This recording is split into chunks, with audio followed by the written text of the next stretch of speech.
With the unstable weather conditions being experienced in the country, the Meteorological Center is warning the public of potential thunderstorms.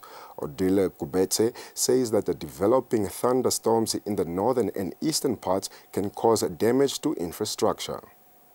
Some parts of the country have already experienced the harsh weather conditions when their rooftops were blown off by strong winds over the weekend. Most likely there could be also some hailstorms and very strong winds, and that should be an advisory to the people in the central north to take the precautionary measures. Last weekend, various towns in the country received rainfall figures of up to 22 millimeters. The main system that is actually contributing to these rains is the low pressure system, a deep low pressure system that is moving very slowly from the west, keeping the system in touch over the greater part of Namibia, and therefore tropical moisture will be in circulation over the parts of the north, central, as well as over the southern parts of Namibia.